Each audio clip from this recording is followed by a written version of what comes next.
অধিনায়ক হতে হলে সামনে থেকেই পারফর্ম করতে হয়। সুপার 8-এর ম্যাচে অস্ট্রেলিয়ার বিপক্ষে ব্যাট হাতে ঝড় তুলে যেন তাই মনে করিয়ে দিলেন রোহিত শর্মা। একই দিনে ভারতীয় অধিনায়ক গড়লেন একাধিক রেকর্ড। টি-20-তে এখন সর্বোচ্চ 203টি ছক্কা রোহিতের নামের পাশে। এই ফরম্যাটে সর্বোচ্চ রান সংগ্রাহকও এখন তিনি।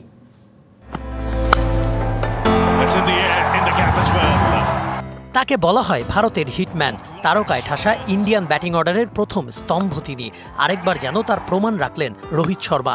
সুপার 8-এর ম্যাচে প্যাট কামিন্স হ্যাজেলউডদের বোলিং অ্যাটাককে মুড়ি মুড়কির মতো একাই আছড়ে ফেললেন ড্যারেন স্যামি স্টেডিয়ামের বাউন্ডারির বাইরে। অস্ট্রেলিয়ার বিপক্ষে টস হেরে ব্যাট করতে নেমে ভারতের হয়ে ঝড় তুলেছিলেন রোহিত। 41 বলে 8 ছক্কা ও 7 চারে 92 রানের ইনিংসে বড় টোটাল এনে দেওয়ার সাথে একাধিক রেকর্ডও গড়লেন ভারতীয় কাপ্তান। টি-20 বিশ্বকাপে অস্ট্রেলিয়ার বিপক্ষে গড়লেন 19 বলে দ্রুততম হাফ সেঞ্চুরির রেকর্ড। আন্তর্জাতিক টি-20-তে 2 শতাধিক ছক্কার মাইল ফলক ছোঁয়া একমাত্র ব্যাটার রোহিত। এই ফরম্যাটে নামের পাশে এখন 203টি ওভার বাউন্ডারি। দ্বিতীয় স্থানে থাকা মার্টিন গাপটিল ঢের পিছিয়ে। নগদের কাছে সব গ্রাহকই প্রিয়, তাই তো সারা দেশে ক্যাশ আউট চার্জ সবচেয়ে কম।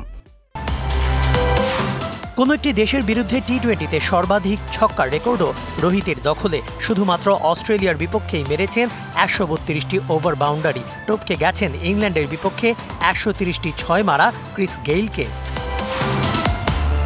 4165 রান নিয়ে টি-20 ক্রিকেটে সর্বাধিক ব্যক্তিগত রান সংগ্রাহকও এখন রোহিত। পেছনে ফেলেছেন পাকিস্তানের বাবর আজম ও স্বদেশী বিরাট কোহলিকে।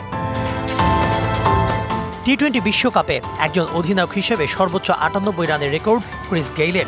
অস্ট্রেলিয়ার বিপক্ষে 92 রান তুলে গেইলের পরেই নিজেকে বসিয়েছেন রোহিত। টি-20 বিশ্বকাপে সুরেশ রায়নার পর এক ইনিংসে দ্বিতীয় সর্বোচ্চ ব্যক্তিগত স্কোরও তার দখলে। রোহিতের অধিনায়কত্ব নিয়ে কথা হতে পারে অনেক, তবে অধিনায়ক হতে হলে যে সামনে থেকেই পারফর্ম করতে হয় তার সর্বোৎকৃষ্ট উদাহরণও স্থাপন করলেন রোহিত শর্মা।